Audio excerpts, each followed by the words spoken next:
Me muero por conocerte, saber qué es lo que piensas, abrir todas tus puertas y vencer. Hola amigas, ¿qué tal? ¿Cómo estáis? Bienvenidas al podcast de Conchín. Lo primero de todo, como siempre, daros las gracias. El último podcast, El fin del amor, fue increíble. Lo habéis escuchado más de 600 personas. Eso quiere decir que el podcast ha crecido un 400% y eso, bueno, pues me llena de alegría porque, bueno, estoy empezando y estos datos me dan mucho ánimo para continuar. Bueno, y el tema de hoy está de rabiosa actualidad porque no sé si sabíais, si no ya os lo digo yo, que España es el país de la Unión Europea y no sé si del mundo con el mayor porcentaje de bebés nacidos de madres que tienen más de 40 años. Bueno, pues ya sabemos, es difícil encontrar trabajo, los pisos están por las nubes, encontrar pareja cada vez es más complicado.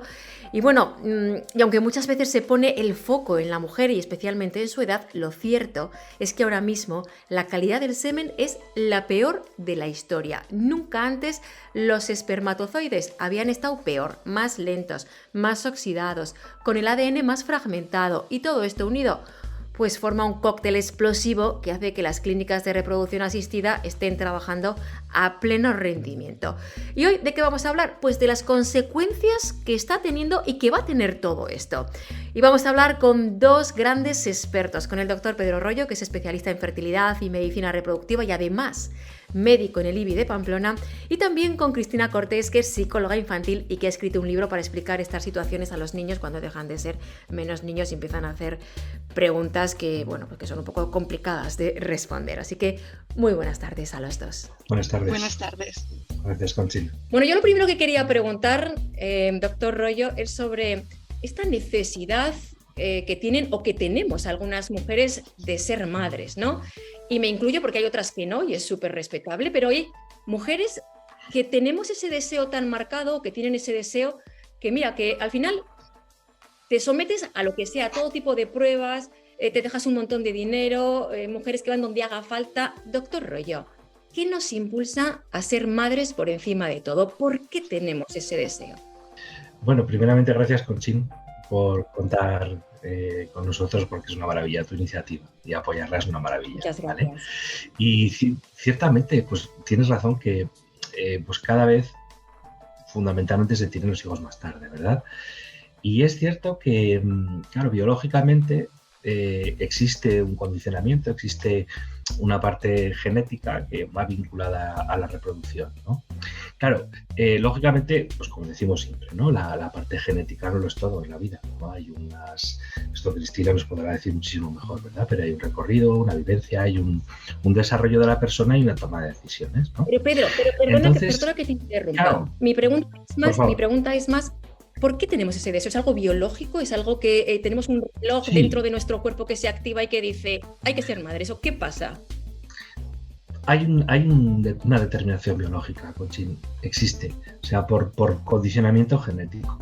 Lo que pasa es que es cierto que las formas de vida han cambiado tanto y claro, esto influye en cuándo se toma esa decisión y esto es determinante para la capacidad reproductiva, porque siempre luego hablaremos del factor masculino, pero los óvulos están muchísimo mejor a los 20 años que a los 40. Y la mayor parte de las mujeres tienen hijos pues, más hacia los 40 actualmente que hacia los 20 como se tenían antes, ¿no? Entonces esto genera una especie de inercia y de forma de vivir un poco pues, difícil de compatibilizar con la maternidad. Pedro, ¿los hombres tienen ese deseo de paternidad tan marcado como el de las mujeres?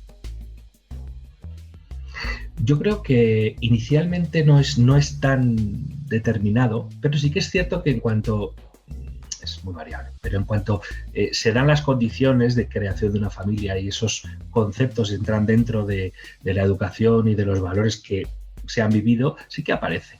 Y aparece muchas veces, curiosamente, y lo vemos en las consultas, a veces el detonante o el que da el empujón un poco para tomar esas decisiones es el hombre. Ah, sí. En estos casos. Sí, es así. Pero ¿el hombre tiene esa necesidad de ser padre, como a veces como vemos que tiene la mujer? La tiene, pero no de una manera tan marcada de inicio, sino lo que podemos ver muchísimas veces, en esto Cristina te podrá decir mucho mejor que yo, cuando existe unas condiciones buenas, adecuadas, desde un punto de vista vivencial, conceptual, sí que se detona esa necesidad. Es antes en las mujeres porque hay unos condicionantes biológicos y la edad reproductiva del hombre, vamos a decir, es mayor que la de la mujer. Uh-huh. Bueno, yo decía en mi presentación que ahora las relaciones, lo que hay que tomar, que hay que tener como ese entorno para que los hombres tomen esa decisión, ese entorno más seguro. Las mujeres, en cambio, bueno, pues tenemos como un poco ese entorno más limitado, ¿no? Tenemos ese reloj biológico, es así. Y hay muchas mujeres que en torno a los 35, 40 años se encuentran solas, pero sienten esa llamada a la maternidad, ¿no? Doctor Royo, yo he leído que en los últimos años se ha triplicado el número de madres que deciden tener los hijos solas con semen de donante. ¿Es así? ¿Este es un fenómeno que va creciendo? ¿Es lo que te encuentras en la consulta? Ya lo creo, y va a más, ¿eh? Es decir, hay un elemento que es determinante, es que la vida ha cambiado, las formas de entender las familias, la reproducción, la vida laboral, personal, todo esto ha cambiado en 20 años, incluso menos, te diría. Realmente, si sumamos a este cambio, esta dinámica tan rápida de acontecimientos que ocurre, ¿no? Sumamos esta mayor brevedad de la vida reproductiva femenina, pues es un problema. Entonces, muchas personas, muchas mujeres, deciden ser madres solas, informándose adecuadamente, haciéndose todos los estudios pertinentes, o sea, de una manera reglada, segura y cada vez más. Es una tendencia al alza total. Doctor Royo, ¿y cuánto cuesta este tratamiento con semen de donante? Lo pregunto por si podría ser accesible a todo tipo de mujeres o no. ¿Cuánto puede costar más o menos? Bueno, aunque no sea el especialista de esto, sí que es cierto que depende un poquito de la indicación y del tipo de tratamiento. Un precio medio, Pedro, un precio medio. Sí. Resumiéndolo un poco, lo que son los tratamientos quizás más orientados, de más baja complejidad que llamamos, orientados a la inseminación artificial, pues puede rondar, esto es muy variable, depende de los centros, de los tipos de tratamiento, pero generalmente entre los entre 1.000 y 1.500 euros, vamos a ver. Unos 1.500 euros. Los tratamientos vinculados a lo que es inseminación. Bueno, luego hablamos de eso. De momento vamos a centrarnos en la inseminación de semen. Sí, y quería preguntarte este proceso, ¿cómo es? Sí. Imagino que se empieza con la elección de un donante, ¿no? Las mujeres, ¿cómo elegimos a ese donante? ¿Qué ves que nos preocupa más? Pues no sé, el físico, el intelecto. ¿Por qué preguntamos nosotras más a la hora de elegir a un hombre o a otro? Pues bueno, hay varias cuestiones que son reiterativas, ¿no? En las consultas. Y es, por un lado, es si se puede elegir un donante. Y realmente la legislación en España no lo permite. Es decir, la donación es anónima, ¿de acuerdo? Y la Sociedad Española de Fertilidad, pues bueno, digamos, rige, y la Ley de Reproducción Asistida 2006, pues bueno, una serie de parámetros, de variables físicas genéricas registradas en una serie de formularios en las que tiene que haber compatibilidad física, ¿no? Entre ambas partes. También existe la posibilidad, desde hace un poquito menos de tiempo, unos 10 años aproximadamente, el hacer estudios genéticos de enfermedades recesivas, enfermedades raras, para evitar que coincidan genes que produzcan esas enfermedades. O sea, Pedro, no hay como un catálogo, yo es lo que me estoy imaginando, como un catálogo, a ver, elige uno rubio, yo quiero con ojos azules, yo que sea músico, yo que sea médico, eso no existe. No existe porque no es legal en España, la legislación lo impide, pero sí que es cierto, Conchín, que la selección de los donantes femeninos o masculinos, depende de los casos. En este caso femenino, en las clínicas, centrando en el donante de semen. Sí, es tremendamente exigente porque nosotros, claro, explicamos a los pacientes, nosotros y todos los centros, públicos o privados, ¿de acuerdo? Cómo esa selección de donante, es decir, no cualquier persona que quiera pues no puede donar, es decir, tiene que tener unas características determinadas de salud en su, digamos, analítica general, analítica de enfermedades diversas, genéticas también, de transmisión sexual, no puede tener determinados antecedentes de enfermedades físicas, psíquicas, determinados patrones, no podemos seleccionarlos como una donación segura. Hábitos tóxicos, droga, adicción, etcétera. Todas estas cosas no permiten aunque el semen sea excelente, que es lógicamente nosotros lo miramos con parámetros, número, formas, movilidad, una serie de parámetros técnicos para elegir, digamos, la parte técnica seminal como óptima, no solo es semen, es todo el contexto del paciente que podemos controlar clínicamente, que pueda estar, que sea adecuado. Los psicólogos también tienen una parte fundamental en esta Claro parte. que sí, pero Pedro, una pregunta. Una pregunta. Las mujeres que quieren elegir donante, entonces saben que el semen está en perfecto estado, es ideal, pero ellas no pueden saber si ese donante es rubio, moreno, no pueden saber nada del donante, aunque sea las características físicas. Nada. A ver, técnicamente podemos revelar las características físicas y tienen que ser además compatibles con en este caso, la receptora.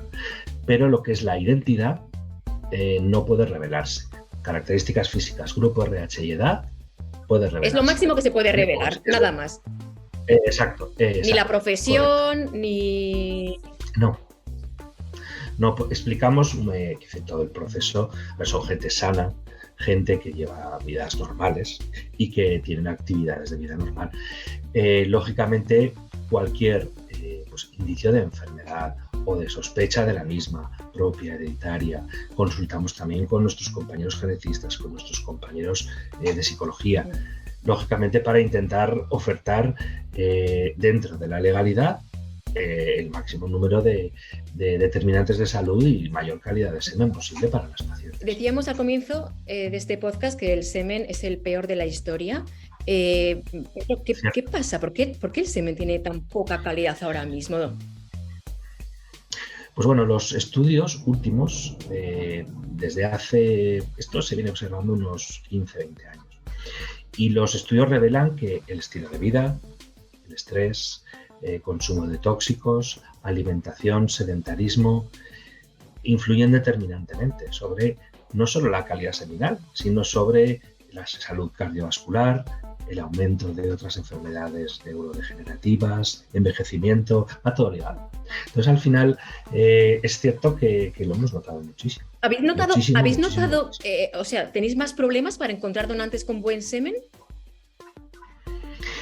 Un pelín más que antes, un poquito más. Es verdad que, claro, hay que diferenciar como dos grandes mundos, ¿no? Vamos a decir lo que es el mundo de los pacientes, ¿no? Y el mundo de los donantes. Los donantes son donantes por algo, es decir, son gente que tiene unas características propias y seminales mejores que las de los pacientes.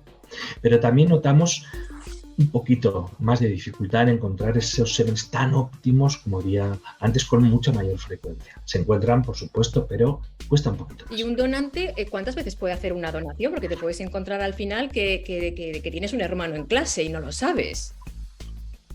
Esto, a ver, máximo son 6 recién nacidos vivos, propios o donados por donante. Esto es lo que reconoce la ley. Es decir, existe un registro en las clínicas de hace tiempo y en el ministerio donde de manera anónima y protegida se lleva ese control, precisamente para evitar estas situaciones que pues, lamentablemente no pueden ser. ¿Cuánto se le paga a un donante de semen por hacer esta donación? Pues la cantidad exacta la desconozco, pero no es mucho coste. Entonces, ¿qué motivación tiene un donante para ser donante? Sí. Pues normalmente, tanto en los donantes chicos como chicas, una de las cosas que hemos visto, que es llamativa, sí que es cierto que la motivación económica existe, pero por otro lado nos llama muchísimo la atención que existe, muchas veces los donantes y las donantes nos preguntan si sus gametos se han embarazado. Es una pregunta que llama mucho la atención, porque no es en todos los casos, por supuesto, pero llama la atención que se preocupan por si sus gametos han generado hijos, ¿no? Entonces, cuando les explicamos que no podemos decirlo porque la ley nos lo impide, ¿no? Desde el otro lado, ¿no? Tiene que ser anónimamente. Claro, ellos de algún modo también expresan su deseo de contribuir a quien le falte con lo que a él le sobra. Vamos a decirlo de algún modo así un poco aproximado. Hay un componente altruista mucho mayor de lo que la gente se cree, ¿eh? Mucho mayor. Y no solo femenino, también masculino. Cristina, bueno, decimos que aquí en España el donante tiene que ser anónimo, lo acaba de decir Pedro, ¿no? Es decir, que ese niño que va a nacer no sabe ni va a saber nunca, si las leyes no cambian, quién va a ser su padre. Yo quería preguntarte, Cristina, ¿qué consecuencias puede tener esto? ¿Puede ser traumático para el niño? Lo digo porque hemos conocido casos de personas que una vez que ya se han hecho mayores quieren conocer a su padre y no ha podido ser. ¿Cómo se vive ese vacío? ¿Cómo vive ese niño o esa persona ya un poquito mayor ese vacío? Bueno, digamos que una experiencia en sí misma no determina que sea traumática o no, ¿no? Sino va a depender de cómo es contextualizado, de cómo es explicado y también de cómo lo vive el entorno. Entonces, a mí me parece que la mejor prevención es poder hacer narrativas adecuadas desde el inicio. Es decir, yo creo que todos tenemos derecho a conocer cuáles son nuestros orígenes y aunque el niño o la niña igual no puedan saber exactamente quién es su padre, ¿verdad? O su madre, si hablamos de ovulodonación, lo que sí pueden tener desde el inicio de su historia, desde su nacimiento, es una narración que se va contando y se va adecuando a cada momento evolutivo donde se les explica. Y lo más importante es explicarles la motivación que ha habido y que ha existido para que ellos vengan al mundo, ¿no? La motivación que han experimentado, ya sea esa madre en solitario o esa pareja. Cuando esto se hace desde el inicio y se va acompañando a lo largo de todo el proceso madurativo, yo lo que me encuentro es que esto cuando llega a la adolescencia, que muchas veces es sobre todo, o la primera etapa de la adolescencia, cuando empiezan a hacerse más preguntas, aunque esté toda esa incertidumbre y la necesidad de saber, es fácilmente canalizable. Y, sin embargo, Cristina, una pregunta, déjame que te interrumpa, quería preguntarte, ¿estas explicaciones, estas narrativas convencen a los niños? ¿Suelen convencer? ¿Les suelen llenar ese vacío? Pues depende mucho de cómo se hagan y desde el inicio en el que se hacen, ¿no? No es lo mismo que un niño sepa su historia a los 10, 13 años que desde que ha nacido venga acompañado de su historia. A todo niño le gusta hablar de cómo se ha gestado y de cómo ha nacido. Y lo más común es que cualquier niño pregunte, ¿no? Cuéntame cómo era cuando estuve en la tripa o cuéntame cómo nací yo. Cuando esto se cuenta y se narra, y además se narra de una forma veraz pero adecuada a la edad, el niño desde ese inicio va generando una representación. Y no solo va generando una representación, sino que al mismo tiempo convive con la aceptación y con la vivencia que ha tenido esa madre o esa pareja de cómo se ha producido el proceso.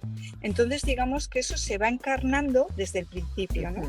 Y forma parte pues de los relatos, igual que todos tenemos relatos de otros sucesos, de cómo aprendimos a montar en bicicleta, o cómo aprendimos a nadar, o cómo fue nuestro primer día de clase, o la cara que pusieron nuestros abuelos la primera vez que nos vieron, ¿no? Pues sí. Entonces eso va formando parte de la identidad que el niño va desarrollando. Sin embargo, cuando ha faltado una narrativa y de repente se conoce esa narrativa, o cuando la narrativa se cuenta una vez, y muchas veces los padres consideramos que contar una vez un suceso ya es suficiente, y no es así, ¿no? El niño pequeño necesita que se le cuenten muchas veces los sucesos y además que se acerquen a esos sucesos desde diferentes vertientes. Muy bien. Entonces, eso se integra con facilidad. Perfectamente entendido. Bueno, Cristina, pues ahora volvemos contigo luego volvemos porque quiero hablar de la edad de las madres y un poco las consecuencias que puede tener esto, pero primero quería preguntarle al doctor Royo, cuando las mujeres no pueden tener niños, pues por lo que sea, una menopausia precoz o que ya han pasado muchos años y ya no tienen suficientes óvulos, he leído por ahí que la última de las técnicas, después de probar todo, la última de las técnicas a la que se recurre o a la que recurre una pareja es una ovodonación, ¿no? Que es una donación no de esperma, sino de óvulos. ¿Esta es una técnica que cada vez va a más por la edad de las mujeres o no? Totalmente. Es el concepto, bueno, lo has definido muy bien. En los óvulos, cuando se tienen menos años, tienen una mayor cantidad y una mayor calidad. Entendiendo calidad, la probabilidad que tienen de formar embriones con espermatozoides que tiendan a la implantación con una mayor frecuencia. Claro, nosotros en cuanto nos pasamos los 35, 38 y sobre todo un poco el vértice, ¿no?, de la montaña, ¿no?, los 40 años, esa calidad celular va cayendo y hace que tengan menos probabilidades de formar embriones por parte biológica y por parte genética. Claro, y esto de algún modo, pues lógicamente en las clínicas vemos muchísimo pacientes que han venido con tratamientos fallidos. También es cierto, como refieres, pacientes con endometriosis o pacientes que han tenido otros tratamientos, cirugías o complicaciones que han logrado su reserva ovárica y necesitamos utilizar óvulos donados, ¿no?, que realmente tienen una edad entre los 20 y los 30, 33, 34 años como mucho. Pedro, tú a una mujer, cuando le tienes que decir que sus óvulos no sirven y que tiene que haber una donante de óvulos, en fin, pues no sé, Sí. supongo que esto será lo último a lo que se recurrirá. ¿Qué le pasa por la cabeza a esa mujer? ¿Tiene que hacer un duelo genético o cómo se enfrenta a esto? Lógicamente siempre es chocante, ¿no? Es decir, de algún modo explicamos siempre, o por lo menos los que nos dedicamos a esto lo entendemos así, que ir a una clínica de reproducción es un poco artificial. O sea, es decir, la gente generalmente no viene por necesidad, no viene a gusto, vamos a decirlo así, ¿no? Entonces, si encima le dices a unos pacientes que tienen que utilizar óvulos donados que no son los suyos, pues de inicio no gusta. Pero sí que es cierto que dedicamos mucho tiempo a explicar las cosas, a hacer lo que llamamos la decisión compartida, ¿no? Explicar bien todo, que poco a poco pues, se vaya construyendo ese relato para darle un sentido. Y lógicamente hay pacientes que no lo aceptan por diversos motivos, pero los pacientes que lo aceptan lo ven como una liberación, porque es cierto que, volviendo al inicio, la tasa de embarazo de las personas más jóvenes es mayor que las personas de más edad. Menos de 40, más de 40, vamos a decirlo por poner un límite. Cristina, ¿y hasta qué punto los genes son importantes, ¿no? Porque en realidad los humanos compartimos un 99,9 de los genes. Digamos que, como dice la canción, todos somos hermanos, ¿no? Es decir, yo, por ejemplo, tengo 2 niños y si ahora mismo me dicen que son adoptados, me da igual. O sea, es que los querría por encima de todo, aunque me digan que son de no sé quién. ¿Qué importancia tienen los genes o no tienen los genes a la hora de hacer este duelo genético? La genética es importante, pero sobre todo lo que sabemos precisamente es que es la experiencia la que activa los genes. Entonces, la experiencia es fundamental y nuestras primeras experiencias ya son uterinas, ¿no? Son el entorno que hemos compartido con nuestra madre gestante.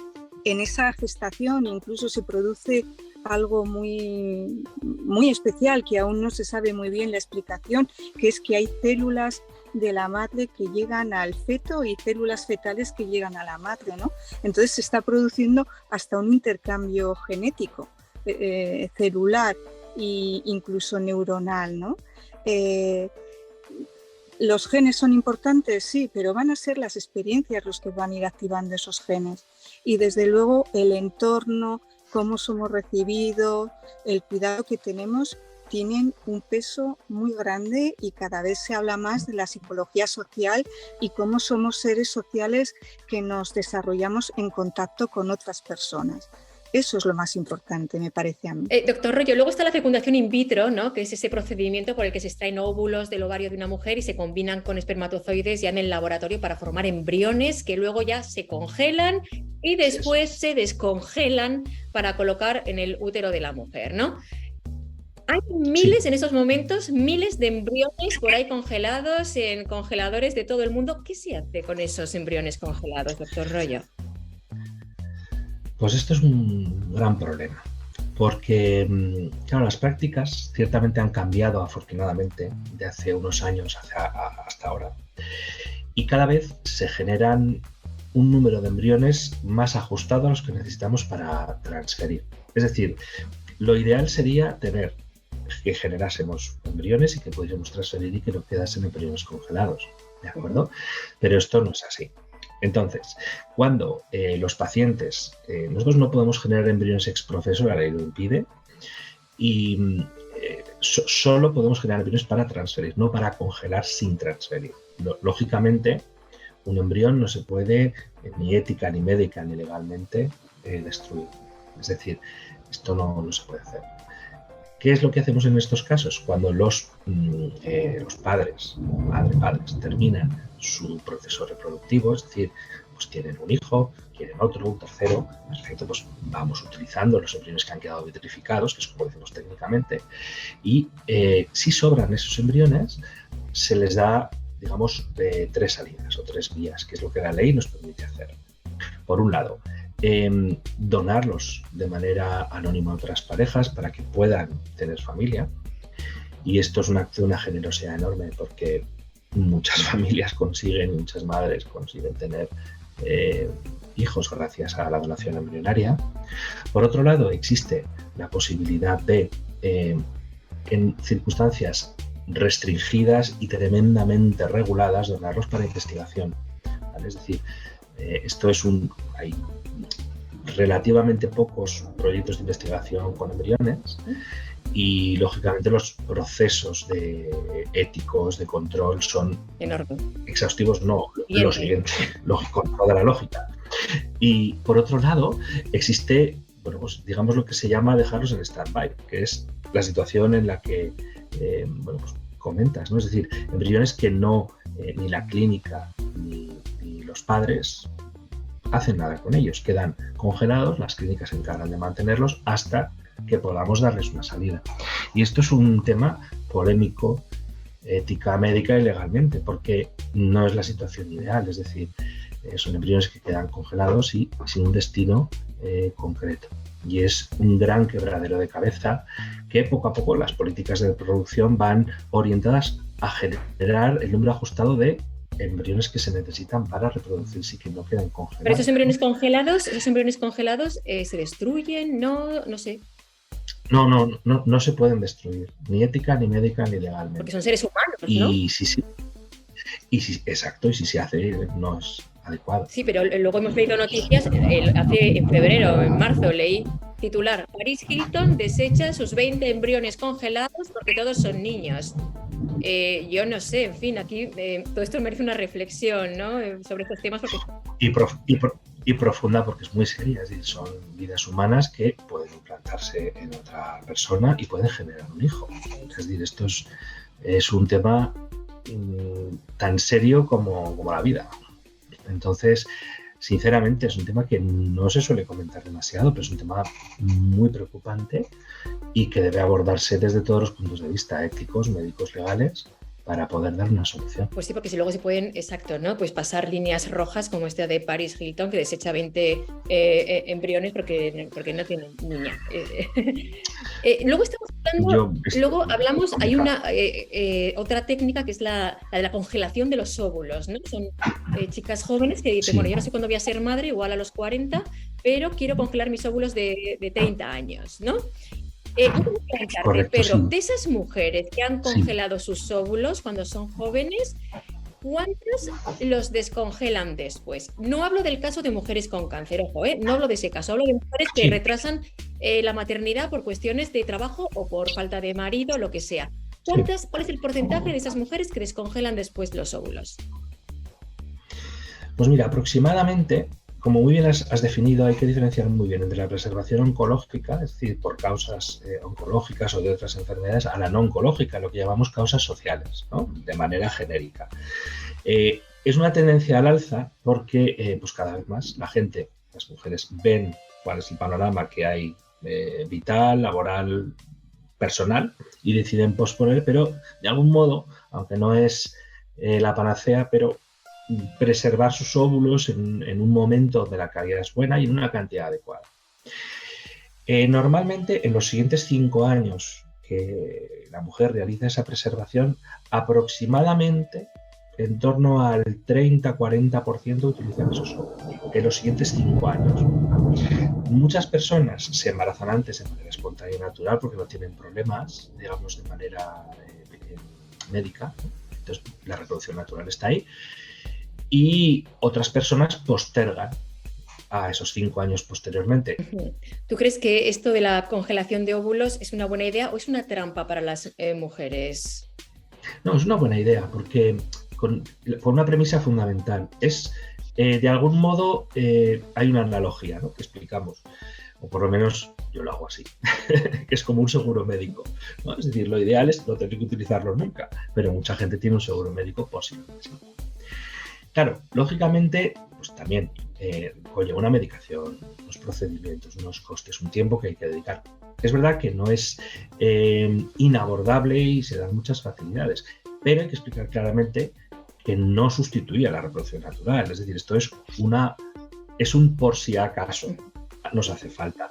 Y estos términos es muy importante que los pacientes, la paciente, los conozca muy bien, porque claro, si no, se da lugar a malentendidos o a yo he invertido un tiempo, unos recursos, etcétera, en algo que luego no voy a utilizar. Bueno, pues hay que explicar bien el sentido, sentarse bien con los pacientes el tiempo que haga falta y las veces que haga falta, para explicar el sentido, y con eso la paciente decidirá si lo hace o no lo hace. La clave es la información. ¿Cuál es el porcentaje de éxito después? Una vez que llegas a los 40 o 45 y dices, venga, me voy a descongelar los óvulos. ¿Cuál es el porcentaje de éxito para tener un niño? Depende de varios factores, fundamentalmente de la edad a la que se hayan congelado, se hayan vitrificado, que es la palabra técnica, ¿no? Normalmente recomendamos hacer vitrificaciones por debajo de los 35 años. Hasta los 38 años está bien, podemos hacerlo. Por encima, el problema que tenemos, Conchín, es que el porcentaje de embriones no válidos procedentes de óvulos por encima de los 38-40 años empieza a subir. Entonces, la rentabilidad reproductiva que se le saca al procedimiento es menor. Por eso, cada vez vemos, igual que las madres solas, ¿no?, que asumen en solitario, cada vez personas más de en torno a 30 años, 30 y pocos, que vienen a preservar. Claro, al final tiene su lógica, es decir, ¿cuántas personas de 20-30 años vemos en comparación con 40 o más con problemas de fertilidad? Pues ahí está una de las razones fundamentales. Pedro, ¿qué ocurre con esos óvulos que no se utilizan? Imagino que se donarán, ¿no? Sí. Esto es otro mundo, ¿no? Eso, es otro mundo. Yo quiero preguntarte, exacto, no sé, ¿qué vamos a ver en los próximos 10 años? Porque es que ahora estamos viendo que gestación subrogada, congelación de óvulos, donante de esperma, donante de no sé qué, desechamos embriones. ¿Qué vamos a ver en un futuro que ahora mismo nos parezca increíble? Pues yo creo que lo que podamos imaginar se queda corto. Se queda corto porque los avances técnicos, tecnológicos de las ciencias llevan un ritmo que es tremendo, es difícil de imaginar.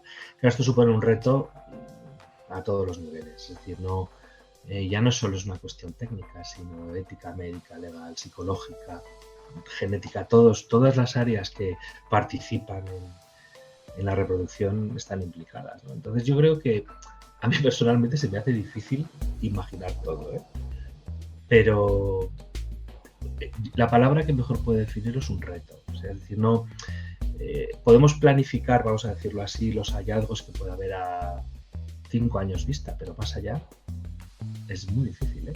O sea, la evolución que lleva esto es tremenda. Pedro, ¿a ti te llama la atención ese deseo que tenemos las mujeres de ser madres? Te diría que no.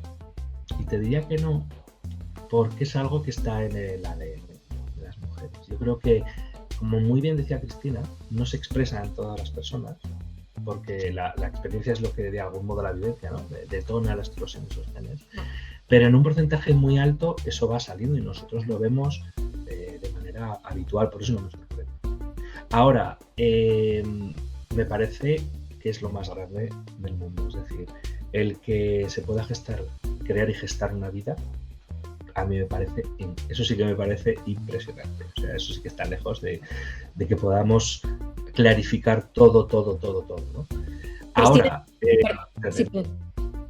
Cristina, pero el hecho de no ser madre, bueno, no pasa nada por no ser madre, ¿no, Cristina? Que hay veces que hay mujeres que dicen, mira, pues no se puede, no hace falta pasar por todo esto, ¿no? Claro, del mismo modo que no pasa nada por no ser padre, ¿no? Quiero decir, el desarrollo de una persona va mucho más allá de la maternidad o de la paternidad.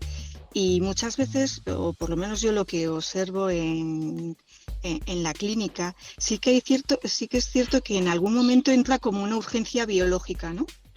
Y también que cuando eso igual no se logra, pues se reconduce esa necesidad o ese anhelo hacia otras vertientes.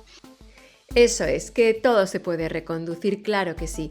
Bueno, pues nada, queda un minutito para que se acabe el podcast, es el tiempo que nos deja la aplicación con la que hemos grabado hoy y qué pena, porque este es un tema que da para 20 podcasts. Así que gracias Pedro, gracias Cristina, iremos profundizando en próximos podcasts porque esto pues ya está siendo el día a día y cuanto más informadas estemos, mejor podremos tomar nuestras propias decisiones.